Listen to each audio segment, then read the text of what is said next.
1 and a half. and a half. Point Yeah. 2. And we're back. Oh, I don't know Live what in happened our own there, motion guys. picture. Sorry about that. Oh wow. So Oh well. When the robots take over the internet. I guess. welcome our new automated overlords. Right. But yeah, I was hoping there for a while it would be the EMP that I've been praying for the last 10 years or so. Run. The guys, I got to pick up my M14. Electronic ignition. Yeah. I got to grab a couple of rifles. I got some list items to take care of. Yeah.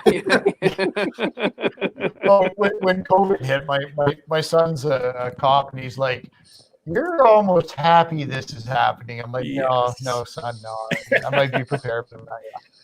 Yeah. So sorry, you were asking about. I think you were asking about how we get buy-in in it. And before the podcast, you mentioned the greatest way is stories. If we tell stories, people connect to that. I always say that if you read the Bible and you read only the parts that Jesus says, like the actual words, it takes you 7.5 minutes to read that. When I do a training session, my training sessions are 7.5 hours long, 7.5 hours instead of 7.5 minutes, which means that I have better value for money than the Son of God himself. But I tell stories to do that. I talk about the importance of mental management, and the brief story is that, like I talked about a little bit earlier about how I never had mindset, and I didn't learn how to be mentally tough in the Army. They didn't do it. Well, I went on the sniper. They were going to send me on a sniper course as a brand new corporal in 2 Commando, and they sent us out to the range for the day with this old sergeant named Trapper Paul Kane, fabulous dude, and he made sure that we could shoot our rifles well enough to pass the basic entrance requirement. So we're out there doing our thing, and he gave me one kernel of knowledge, one tiny bit of information that saved my ass on course, and it was mental management. He didn't know it was called mental management, but it was. Oh, I thought it was wear clean gotch. What's that? I thought it was wear clean gotch. Yeah, you're presuming that we're wearing gotches, or that they're our own. But I get out there on the sniper course, and about 3 or 4 weeks into it, you do the shooting test. And at the time, there were 6 tests, because back in the day, we shot with iron sights before we shot with optics. And you shoot the short range from 2 to 600, long range up to 900 at night with sights, and then do it with irons, and then do it with optics. And I passed 5 out of the 6. I failed the short range optical shoot. Yeah. So you're allowed to fail one, and you sign a verbal warning. Say if you do it again, you get to go home. And I get out there, and we're shooting the 200 and 300, and I am dropping points that I should not be. So we get all the way back to the 600 meters, and it's one of those make or break moments. Like, I have to hit the target on this next shot, or I go on the bus of sadness with all the other guys. And I close my eyes, and I remember what Trapper told me, and I visualize the targets coming up. Now, for those that haven't seen it on a military range, there's actually like a cement trench down at the end, and then you back up to shoot the different distances. So there's dudes down in the trench, and they hold the targets up and down. And to my horror, this target's a mover. Now, I am renowned for my lack of hand-eye coordination skills. Even my kids would be like, "Oh, here, Dad." "Oh, no, here, let me bring that over to you." So, to my horror, this is a moving target at 600 meters. And I'm like, oh, my God. So I close my eyes. I do what Trapper told me. I visualize the targets coming up and then moving. These guys are in the butts holding them with sticks. And I open my eyes, and the targets come up, and they start moving, and I'm glad I opened my eyes because they were already starting to move. And they're moving, and then my rifle goes off all of a sudden. And just before they get to the end, mine starts to come down. And I'm like, man, you didn't even give me full exposure. I've been ripped off. But I got to keep shooting. So I cycle the action, look down range, I'm waiting. And that targets came up, but mine was already down. I'd hit it. I couldn't believe it. So, wow! And I look around, nobody else cares or notices. But when I went to lunch, nobody else cared. At the lunch, the dude who was holding the target came over and he punched me because I hadn't hit the target. I hadn't hit the kill zone. I'd hit the 2x2 wooden stick he was holding on to, and it hurt his hands. Ah, I'd hit a 2x2 moving stick at 6 football fields. Wow. So I did that visualization, loaded it into my subconscious, and allowed my subconscious to detect, because God knows I would not be able to consciously hit a moving target, but my subconscious could. And that's Yeah. one time mental management technique that saved my ass. So I tell stories like that, and then I draw experiences out from there. And we always have to move the pace of the other person. Marital advice 101, move the pace of the other person. That's where the mental management applies off the range. So I might be, oh yeah, honey, I'm going to do this podcast tonight. Well, yeah, but she just finished work and she hasn't seen me all day. We need 5 minutes to sit down and talk. I have to move at her speed. And that's Right. the mental management stuff applies into, kids. You want to try a fun activity? Take your, how old's your kid, Sean? 4, almost 5. 4. Yeah, think about that of the year. Good. 4, almost 5. Good. So take your 4, almost 5-year-old and tell him whatever you want to do today, we'll do it. And and he'll look at you like, and then you'll convince him that whatever you want to do, you want to go to the mall, walk around, you want to go to the park, play with dogs, sit and play video games, and you do what they want for the day, and moving at their speed, they remember that the rest of their lives. Yeah. Yeah, I bet. exactly. Move it the other. It's not for their benefit, it's actually for ours as people in that relationship, because it makes us move at their speed. And I learned that when I was 14 and learning to ride horseback. You can't, the animal's 1,200 pounds. You can't force it to do anything. That's right. And that's actually a mental management principle. You have to move at the other person's speed. And I've taught people to shoot rocket launchers who don't even speak English, but I had to move at their speed. Yep. Right. And it's the same principle. And it's just as valuable at the mall with your kid as it is out on the range. And you learned that at 14.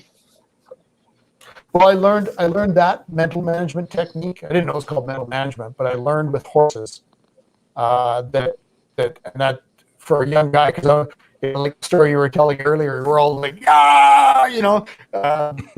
we're madmen, right? A 14-year-old me on a horse is probably one of the best things that could happen, because it slowed me down and it made me cooperate rather than command. And it's valuable. I absolutely hate the internet right now because we really want to hear what you're saying, and half the time it's digitizing No a kidding. piece of crap. But hey, let's move on. Cutting out. Yeah, unfortunately, it's been digitizing quite a bit, but we're getting the gist of what you're saying, and that's important. And Okay. it's interesting. One of the things that I struggle with the most, actually, it's funny. With students, I mean, most other people know you may not know yet. I own a martial arts studio, so I teach for a living, Perfect, basically. man. And something that has always come easy to me with perfect strangers is working at their pace. Something that with my own family and or people that are close to me, like my wife. I'm 40 years old and I still haven't figured it out. But, my wife literally tells me, talk to me like you've just met me. I'm like, okay, sorry. yeah, And no, I get it. You're not alone. Yeah. talk to me like It's you're still trying to absolutely get a second date, right? Yeah, exactly. I'm going to use that next time. Brilliant. Yeah. Well, I may have said it, but that doesn't mean that I know how to do it. It's easy to say, tough to do, man. That's right. That's right. But that's why that's what I have, that reminder of good, better, best. Is I'm always trying to make my good, better, my better, best, and that will never end. And that's kind of the point. It is, like I say, we're going to spend the rest of our life trying to get good at this, whatever this is. The martial arts side is the same way. Well, being that marksmanship is a perishable skill as well, there's only a finite amount of time that you have to perfect that skill, right? So, yep, absolutely. And I talk about mindset, skill, gear, but I'll talk a little bit about the gear, and I'll talk about what we can do right now while we're all locked down. and while it's colder than hell out there. Do you remember the first wave? It was like, I'm going to learn Russian and reorganize my house. That's right. And by the second wave, it's like, I have pants on today, winning. You know, That's it in a nutshell. Yep. yeah, pretty much. But as shooters, there's lots of stuff we can do, and I've been really impressed. There's a couple companies that have pivoted beautifully. One of them is Kestrel for the long range world. For grown-ups with big guns, Sean, the Kestrel is a key piece of equipment. Yeah, well, but seriously, this thing is I am not an earlier adopter. I am one of these guys that kind of waits till like version 3 is out before I'm interested. Everyone else is already on the bandwagon. Oh, dude, yeah. There is so much we can learn with this, not just on the range shooting, but dry firing off the range. So I carry a Model 1000, and it doesn't matter. I actually went out and bought the cheapest wind meter I could find on like Alibaba or AliExpress.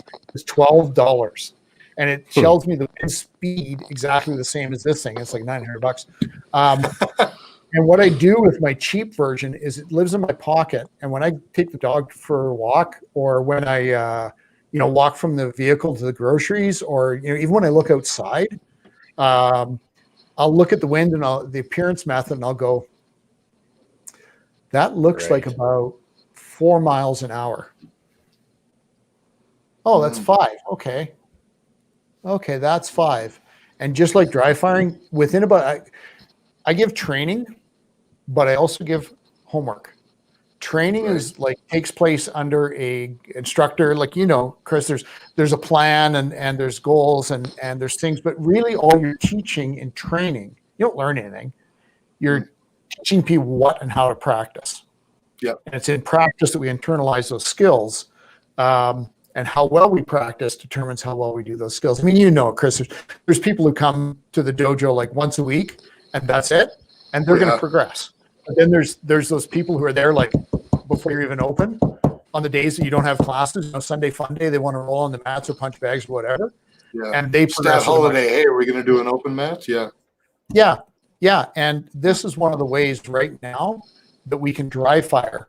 And straight up with the technology we have on the range, elevation is a science and it's done. Like once you know how to press a trigger and once you do the technical stuff, elevation's a done deal. Yeah. But wind is the art department, and interpreting it and applying it is an art and a science. That's one of the things we can do is get Kestrels or just a cheap wind meter and get out and do the wind. If you don't have a Kestrel, you can take there's if you go to Kestrel Schoolhouse, there's videos, kestrelschoolhouse.com. There's videos about how to use one, and then they have live interactive classes you can sign up for. I did one this morning, hour and a half, and you are getting it right from the people. You get it from Katie, who's awesome. She's the world sales manager, or you get it from the dudes who actually build and program the things. So you're getting world-class training for free in the comfort of your own home. So get after the Kestrels if you're a long-range shooter. It's time well spent. You can't buy training that good. And of course, the other is dry fire. I've got one awesome student just started with me, Jason. He is literally a rocket scientist. He's literally a professor of physics, and he's worked at places like the Lawrence Livermore Lab. He is a world-class physicist. That dude learns so freaking fast, not only because he's wicked smart, but because he knows how to work. Wicked smart. He goes down and dry fires like 15 minutes a day, and that's his alone time. He's quarantined with 2 kids and a wife right now, or he just got finished. But the point is, he dry fires every day. And he gets down, he's got an air rifle, doesn't even have his firearms license yet, but he gets down and he dry fires his air rifle every day, or actually shoots his air rifle every day. And he has come along so quickly. So dry fire, I hate the word dry because it makes it sound boring, but you can simulate matches. Like I put up actual pictures of the actual ranges I'm going to shoot on, and then I have the targets and the actual configurations I'm going to shoot. So if I go and shoot in Edson for one of the long range shoots, I'll actually shoot the match completely in my basement for a week or 2 before the match. And if I think I'm good, then I get up in the kneeling or the sitting or the standing, and then I trade shoulders, shoot left-handed. Then I pick up a handgun, and if I really think I'm good, I pick up a handgun and try and shoot a like a police qualification or an IPSC match or a stage I can find on the internet. And obeying the rule that you never put a firearm in anything you're not willing to destroy, I do have an old iPad that I run videos on. And I have simulations, including moving targets that I can send people if they want them. And you can actually shoot all the conditions you would actually shoot. I go so far as I have an electric fan blowing on me, and I actually I test the wind, and I take the wind and I run the whole thing, and I do my stage plan, and I do everything exactly as if I'm in competition. And it's funny. I've come to look at dry fire practice, like dry fire practice, remedials, whatever you want to call it, depending on what type of shooting or practice you're doing. I've come to look at it very much like sparring. It's gun sparring. It's as close as you can get to competition day, the real thing, but still be able to do it, over and over again. Yeah, we call it. The word I like is simulation phase. There's learning phase or experimental phase. Okay, learning phase is two parts. It's experimental phase where you try something new. It's uncomfortable as hell. And then there's practice phase until it becomes comfortable. And then we use it in our application because your application may be different than yours. And we simulate it with something like sparring or dry firing or live firing. And then in the performance phase for me now is competition or hunting. But it used to be real direct action operations. We would actually rehearse the whole operation dry before we go out and do it live. There's actual formal rules. So it's the same idea. And yeah, the simulation phase is super important, and we can do that. I do have a video about dry fire safety on YouTube if you look up Sierra 64 Riflecraft, but I just want to emphasize dry fire safety because we are accountable for every round we ever fire. And the two things I want to mention is make our area safer and make our weapons safer. And I do call it weapon for a reason, because if we call it a weapon, we remind ourselves what it's capable of, and we never become complacent. So we make our weapons safer. We do our normal safety checks. This room I'm in now is my dry fire room. Ammunition never ever comes in here. But even though ammunition never comes in here, I physically block the barrel. For a rifle, this lovely thing, if you can see it, it's actually this one's a 6.5 casing on a stick with a little clown nose on the end. And it's called a train safe. It goes into the barrel, completely physically blocks the barrel so that even if I was to put a live round in, it physically can't get into the chamber. The clown on the end just indicates that the rifle's safe, kind of like a chamber flag. So I make the rifle safer. You can do the same thing if you just take a dummy round and just carve the rim off so you can cycle and it's not going to pull out. But you don't have to buy these, but they're awesome. But make the weapon safer, and then the area is safer. And the most important thing is a positive backstop. Please, please, please. Every time we press a trigger, it absolutely has to be on a target, something that can physically stop any round that may come out of that rifle. And the gold standard is the earth. So I'm in a below ground basement, and the earth is behind that wall. It's not a row house with some cardboard between me and my neighbor. It's not my daughter's bedroom at the end of the room. It's a dirt wall behind there. If I can't achieve that, then I use my body armor, a couple layers of it, both level 4, able to stop a bullet. It's what we used to use overseas, or metal gong. It's a good reason to buy your own targets. So you have a positive backstop. You make the weapon safer. There's lots of different means, and I go over a couple in the video. But you can do a lot of fun.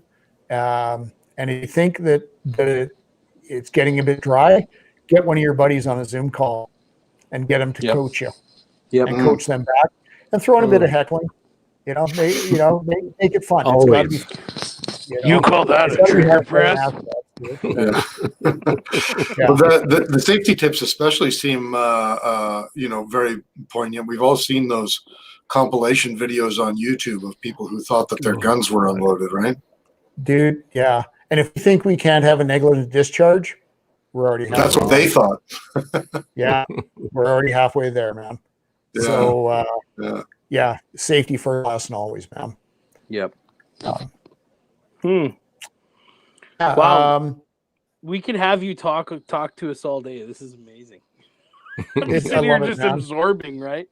Well, I'm learning and I'm picking up stuff too, right? I'm learning when I explain things if it catches or not. And I picked up a couple things from you guys already today. So, yeah, get out and practice. Find a trainer. Find your buddy. You will progress so much faster if you know what right looks like. Like we get guys on I shot competitive rifle team for a few years and in the Army, terrible job.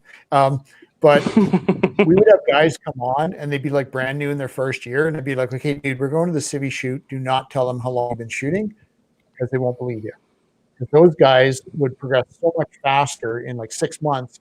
And these poor civvies have been at it like 6-8 years. And they're not at the same level because these new guys are surrounded with nothing but people who are doing things right. Right. So train with somebody always who's in the affirmative, right? Somebody's not challenging you. And, like I always say that, like, instead of sitting at the 25 meters and shooting groups, the size of a quarter, put that out to 100, put that out to 200. Kurt, take it out to 647 and hit that 10-inch steel gong or whatever it is. Take it out to 1050, like whatever you can. Always be challenging yourself. And we had Daniel Shaw on the show. But on our past life, we also had Earl Green, and part of it is don't just go to the range. Don't just go to the range just to go to the range. Have a plan and a plan to challenge yourself, and always step out of your comfort zone. Yep. Yeah, Cappy. When Cappy came on there that one time for pro tips, that's precisely what he said too. Go with a plan. Yep. Well, Chris, would you have students show up for a lesson without having a plan? Oh, Jesus, no. Yeah, let's swing it today. You get crucified. If we would do that for a bunch of strangers, why wouldn't we do it for ourselves? Yeah. I don't allow a student onto the range now or myself onto a practice session unless I've got what I call a ticket to train. And it's a specific set, it's goal setting. And then after we journal, and that's we talk about typical coaching stuff, fastball, martial arts, what went right, what did you learn, and what are you going to do next time? You journal after your range trip. Did I catch that right? Journal after this. Huh. I'm going to journal after this because I want to know what went well, what I learned, and what I'm going to do next time. And it's called a situation analysis, a success analysis and a solution analysis. And we never say, I stumbled over my words and, I kind of ran off and I didn't do this, and I didn't do that. No, it's like, okay, I practice ahead of time to be clear, and I slow down and I take my time while I'm speaking. Or it is like me to have notes ahead of time, which I would like to have today. But I don't talk about what went wrong. I talk about the solution because I don't care about what went wrong. I care about what we can do right. I always say how you can move forward. Yeah, fail forward. If I fall on my face, I'm now 5 feet 10 inches closer to my target. Right. So I fail forward. You're using positive reinforcement on yourself. Yeah, and there's a lot. There's actually, like, after the Army, I became a medical radiological technician, and I did medical imaging, and I didn't do a lot of what's called functional MRI, but I was trained in it. And the neurophysiologist, the radiologist who was teaching us, could literally point at a picture of a brain and go, "There's depression. There's post-traumatic stress disorder." You can physically see, and here is a picture of a pianist during a peak performance. Right. And you can literally see the brain light up. So I learned that the images we cause, one of the tenets of mental management is that what we say is not important. What we cause ourselves or others to think, to picture, is important. What we say is not important. What we cause others to picture is important. If you tell your 5-year-old to, don't drop that glass of water, don't drop it. That's the first thing he's going to do. All the brain hears is Yeah. If you say, okay, slow, steady, nice and smooth, breathe, tell them what to do and what to picture. And that's what's going to happen. Well, I just went through that with him today. He wanted to run when I picked him up from school. He has to cross the whatever street to get to our truck, and he's like, "Let's go, Dad. We got to go home. We got to do this." And he's about to run away, and I said, "Hey, buddy, slow down." Well, why? We got to go. I'm like, "Well, because look, there's cars coming, and if you were to run out in the street really fast, you're gonna get hit. Let's slow down. Let's take a look, and let's just take it step by step." Okay, Dad.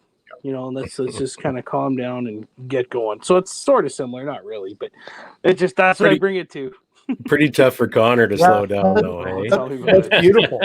No, that's beautiful, man. That's exactly what I'm talking about. It's every area of our life, and in that case, you may have saved his life.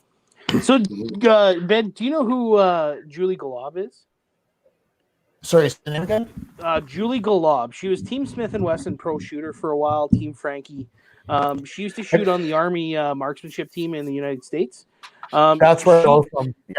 Yeah. So she started. I don't know if you guys are aware of the term bullet journal, but she actually took a journal that has dots in pages instead of lines and turned that into her range journal, and she called it her bullet journal. And I'm like, that's kind of funky. That's kind of a weird thing to do. But now hearing about it and then, chronicling, that would be a good way to chronicle your range plan and then have a debrief after and then bring, you said, did I achieve what I set out to do? No. Here's how I can improve.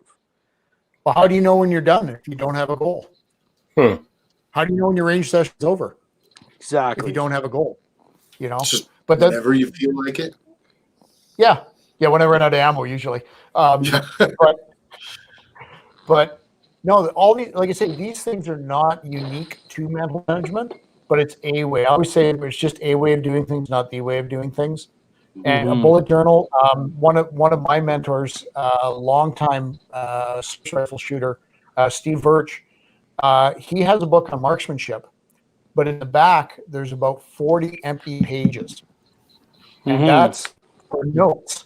What Steve has done is every time he comes across a Queen's Medal winner, and a Queen's Medal winner is the individual service rifle champion for the Army, he has them write. Steve would say, "Hey man, write me a page about marksmanship." So he has 40 pages of key, most important things that 40 different world-class shooters think are important. That's one form of his journal. What's his name again? Steve Birch. He's still in. He's still a marksmanship instructor down in Gagetown, the infantry school. But he's a long-time service rifle shooter, and internationally and nationally. Steve's worth talking to too. But that's a form of a journal. Those are ones that develop mindset and skill, so they work with the conscious and the subconscious. Then the other one is that I give as homework. It's called the album. And an album is a collection. Okay. Do you ever, with kids, or when you were a kid, your parents collected all your artwork, right? All the stuff you did in school? Yeah, that's what the fridge is for. That's what the fridge is for, because we celebrate success. We celebrate success, and that's what we would do out of kindness to our 5-year-old child. And if we'll do it for a 5-year-old child, why wouldn't we do it for ourselves? Wait, so you're saying I can put my targets up on the fridge and my wife isn't going to yell at me? Dude, I have, okay. So the album's got several shapes. My gunroom door is filled with successes of my immediate family. I've got a no shit 5-round group that's under half an inch at 200 meters that my 14-year-old son shoots. That's a success. And every time he walks in there, he sees that. And he believes it is like me to shoot laser tight groups. It reinforces that. Yeah. The physical album, whether it's a collection of articles about your shooting, whether it's pictures of great targets, whether it's actual targets that you've shot, I require my students to build an album of what is important to them. And it actually sits in the front of their data book or their student journal. And they have to look at it while they're filling out the ticket of training. and it reinforces our self-image. Now, don't require it to be a physical album. Most people do because it's easy. But I mean, every dude, and you're sitting in them right now. You look around. Oh no, that doesn't move my camera. If you look around my what I'm sitting in front, this is all my hero stuff from the Army. It's about form, and there's a lot more than what you can see on the screen. And we call it the I love me wall, but it really does. That's the purpose of it, is to reinforce self-image. It is like me to shoot at the Heckler & Koch Counter Sniper Invitational, where I won third place in the all arms and using all weapons. It's like me to have kids that are competitive. It's like me for my son to achieve. It's like me for my daughter to have academic excellence. It's a constant reminder of what we're capable of. And like we talked about the self-image earlier, that's what really is the gas pedal. And the other one I'll mention is sorry, go ahead. No, I was just giggling because I'm thinking about all my my braggy stuff. My mom has it because it's a reminder of what I'm not now. with the same things off air, you were talking about a 23 or 25-year-old you, and the reality is, as we age, we're the same performers at a different phase. Yeah, we're the same people. And reality is, you may not be able to pitch like you did when you were then, but you've got the whole life experience and all that benefit that you have now. And 23-year-old you would not have that. I'd love to be. You're so right about that. Yeah, like 25-year-old. I'd love to be 25-year-old shooting bad guys in the mountains of Afghanistan. Yeah. But 25-year-old me can't do what I'm doing now. And frankly, we can find the door kickers dime a dozen. We move on from that in our lives to become. We would, in the military context, we talk about warrior student, warrior trainer, and then as we retire, we move into warrior enabler, warrior healer, warrior chronicler, whatever. And we're the same thing, same people, at different stages of lives. And what we're doing now is just as valuable as somebody used the term glory days the other day. I'm like, nah, dude, these are the glory days. There's so much. And graduated from all cock and no brain to I don't know what. True story, dude. Yeah, true story. Yeah, all really scars and a wealth of knowledge, right? That's what it is. Yes, I call it error and trial. Yeah, that's it. Yeah. More error than trial. Oh yes. but one of the key things one of the reasons I think your podcast is so important is that we believe in what we call the power of the pack, and that is we hang out with people we want to be like. That's right. We're literally empowering ourselves. When I got to the airborne, it took me about 2-3 years to get there, and it was like, oh man, guys in the airborne 2 Commando is so cool. And I got there, and I'm like, wow, there's some checked out dudes here. Like, look at that guy, he's checked out. And then about 10 years later, I'm back in a regular unit with this dude, and I'm like, wow, you're really a sack of shit. But the reality is, when that dude was in that environment, they rose to the standard because they hung out. Yeah, they lived and breathed and worked with this quality. So it brought us up. Same with when I went to Pathfinder Platoon, man. It brought me up to my best. So the power of the pack is hanging out with people who are like you on the same mission.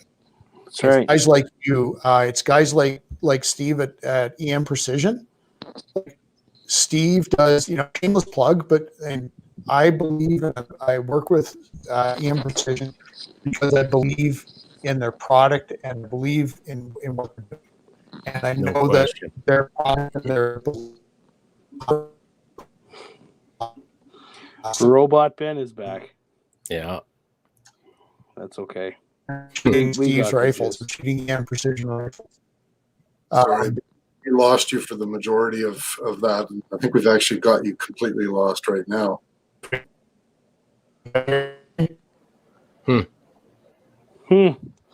Well, it's not Sean saying it's time to end the podcast today. No. Well, you know what I said? We got to bring Ben back here. Oh, Is he there? He's trying, man. He's trying to get back on. Trying to get it back. He's giving it the old college try. That's for damn right. sure. Well, and we can spend 4 or 5 hours talking to this guy. Oh, He's good gonna, Lord. He's gonna feel Wonderful. like I can't wait until we can actually get a course done from him too, because Mm-hmm. just the background, not just on the range stuff, but just the theory behind it and everything. It really intrigues me, and that looks phenomenal. I can't wait to meet this guy. So, well, you know what? Maybe I think he's a good candidate to have at the old Roosters Rifle Ranch. I would strongly agree with you. Yep, yes. I think we should pose that. Definitely, you bet. But once his internet is working again. Well, that's right. Well, he doesn't need to have internet to get to our place. That's right. When he talked about the journal aspect, and I saw Julie Golob have that, and I'm like, yes, that's kind of weird. That's a lot of work to go on to just having fun, right? But now after I compete, and now after I start hanging out with you guys in that pursuit of perfection, it makes sense to me. It makes sense that, hey, you set a goal, document the goal, set an achievable goal, and then when you're at the range, work the plan. Yeah. And then do debrief after. And did you achieve that plan? No. Right. What can I do better to move forward? And right. Rinse and repeat, man. That's all it is. It's a weird thing when he talks about journaling and that. You think, geez, what's that really going to do?